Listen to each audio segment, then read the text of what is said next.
This is one of the things I think a lot of men out there struggle with is they're so worried and afraid of bad feelings. And to me, that's just showing that you've had an easy life. Like, there's real people out here who are trying to kill you. There's people out here who put a knife in your neck. You're scared of what? Feeling sad? Who cares? Like, there's real problems. What are you worried about feeling sad for? Who gives a shit? I could feel sad for the rest of my life, and I guarantee, one, nobody would know, and two, I would be monumentally successful regardless. So why are we even talking about it?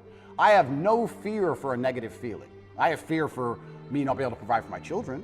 I have fear for people who rely on me not being provided for and cared for, but I don't have a single, I don't wake up and go, I'm worried if I might feel sad today. Who cares? Who cares? I can be happy or sad on the same day. Nobody notices and the same things get done. The exact same amount of work gets done. Nothing changes. But I also don't believe that there's any light without dark. It's yin and yang for a reason. I don't think that I can just become the most Googled man on the planet and become monumentally successful and make hundreds of millions of dollars and nothing bad's gonna come from it. I think that would be hubris. You just used the word hubris, it's a fantastic word. I think it would be stupid for me to sit there and go, I should be able to do all of this good and have a fantastic life and there's gonna be no repercussion in any form. I knew this was coming to the point where I literally sat with Tristan about 3 weeks before it happened and said, we're fucked. I do feel like I need to tell the truth. I do feel like What's the truth? The truth is, well... The truth about the Matrix? Yeah, what I believe, and I do believe that I have a responsibility because of my massive platform. Yeah. And I do believe that the responsibility is for me to do my best to educate people in a way that's gonna make them happy. Mm-hmm.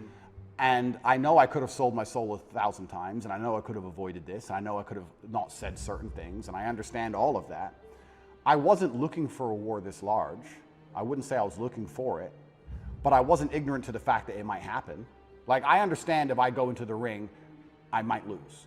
But I do believe 93% chance I'm gonna destroy him. Well, and you want the fight, either way. I guess so, because how else do you matter, right? That's my point. And I'm not saying that I'm glad I'm being persecuted for false human trafficking inside of Romania. I'm not saying that at all. But I'm saying that...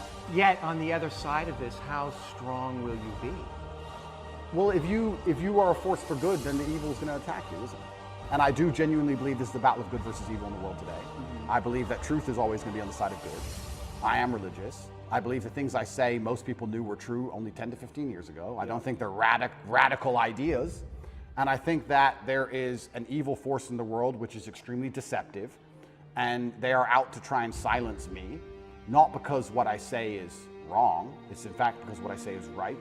I believe the reason I have so much influence and the reason so many young boys listen to me and pay attention to me is because I say things that are true, that they know intrinsically, evolutionarily, inside of their bones as true, that I say things which work. People often wonder why my fan base is so feverish, why my fan base is so dedicated. Well, if they listen to me, it's the first time they ever feel good. The first time they ever train hard and start to feel better physically and they start to feel better mentally and they adopt my mental model and now they're not stressed or depressed anymore. And then they may start to make some money and they go, you know what, I started listening to Tate a year ago. I'm in the best shape financially, the best shape physically, the best shape mentally. Tate's the man. Mm-hmm. So they're hyper dedicated to me. And yeah, I mean, there's going to be a negative to that. I want to make something clear. I've been brutally aware of the fact that all of this might blow up in my face for a very long time. I've not been ignorant to that. And I think that's why jail didn't cause me pain. Because I wasn't in jail like, how did this happen? I was in jail thinking, they got me. I knew it. They've been after me for a long time. Mm-hmm. I knew they were coming. And I don't know if that's a coping mechanism, but I was saying on every single podcast before I went to jail, they're gonna try and put me in jail. I knew it. Right. You said that there's a light and a dark. Is there darkness in you? I mean, there must be. There's darkness inside of everybody. Right, and do you know that part of you? Are you in a relationship with it? Do you think about it? That's a good question. First, I have to identify what would the darkness in me be.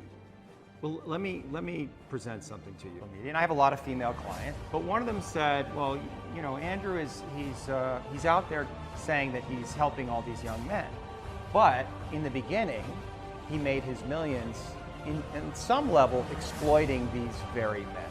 I don't think I exploited the men. I think I exploited, maybe I did exploit the men, but let me change my answer. I don't think me not exploiting them would have prevented them being exploited. I think these men were out to be exploited regardless, whether I did it or not. So, but you can see how that sounds cynical to somebody where you say, well, they're going to be exploited anyway, so I'm going to make money off them. And then once I make money off them, I get this platform, then I'm going to champion them. Completely. I mean, I guess that's probably one of the most logical arguments against me I've heard. Then we have to argue whether I was really exploiting them, which is another argument, right? Absolutely. Because a lot of these men, the only reason they didn't kill themselves is because they had an online girlfriend. Sure. So I actually think that webcamming and girls as a whole is closer to therapy than it is porn. Truly, these men are completely miserable, and the only joy they have is logging into that. So I don't think I did exploit them. The reason I said the fact about the fact they're going to be exploited anyway, it's very similar to having an alcohol store. Let's say there's 3 alcohol stores in a row, and all of your customers are alcoholics. Well, if you close your alcohol store, wow, they just buy at the next store next door. They're still going to be an alcoholic. You're not saving anyone's life. But I don't think I necessarily exploited. I didn't see myself as exploiting them or exploiting the girls. I don't think that. I think it was a business opportunity, and I approached it the way I approach everything, which is extremely professionally, and I got good at it, and we had a very successful company. Everybody was happy, including the men at home and including the women who all became millionaires. I've turned more women into millionaires than I've turned men into millionaires. Life is hard sometimes. Life is not always easy. Life is not easy at all. You will fail. You will likely fail often. There's gonna be challenges. You're gonna get beat down. At times it will test you to your very core. That's the way life is. There will be seasons where we will suffer. And the question is, how will you respond in those moments? At some point, everything's going to go south on you. Now, you can either accept that, or you can get to work. It's all right to fail as long as you fail forward. And it doesn't matter how you get knocked down in life, because that's going to happen. All that matters is that you got to get up. Easy, it's not an option, but it's worth fighting. It's worth giving yourself a chance. You have to get up. You can do it. You can do it. Just because you feel discouraged doesn't mean you have to be discouraged. I need you to have heart, because there's some things you just can't get without perseverance. I don't care how dark it looks for you. It ain't over. Ain't no such a thing as over. Come on, you need to remember, this is not the first time you cried. This is not the first time you were hurt. This is not the first diagnosis that came up from behind. When things are going bad, there's going to be some good that will come from it. I'll be back. I'll be stronger when I come back. Mission got canceled?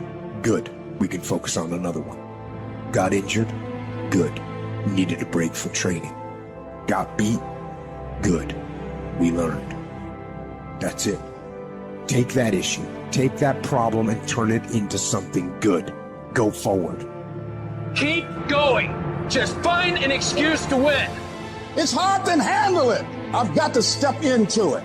There's gonna be some scars. The scars gonna come. You might as well get blessed by the scars. They gonna come. You running from the blessing. They're gonna be scars. We gonna take some L's. We gonna get hurt. We all go through it. You think you're the only one? Get up. Your mama needs you. Your daddy needs you. Your children need you. Get up. Life ain't gonna be easy. Ain't nobody gonna hand you nothing. Life's still gonna happen while you trying to blow up. Some of you, though, you let your pain pump you. You let your pain make you quit. I challenge you to see your problems as a great thing. I don't want you to go through this process, but nevertheless, take me through the fire. That the harder the task, the more strength I'm going to gain from it. If you're gonna be successful in this game, you gotta know it's a dog fight, and you gotta go get that fight. You gotta get gritty, man. You gotta develop some dog in you. If you would be willing to fight your way through this battle, I'm telling you, at the end of the fight is going to come victory. The harder the battle, the sweeter the victory. You better go inside. You still looking outside for the stuff that's already inside. There is within you a spirit that is greater than whatever is going on around you. You still looking for someone to save you when you already your superhero. It's just time for you to get up and be the best version of you. You can get through this. You bigger than your pain. You better than that. The righteous man, he falls 7 times, but he gets back up.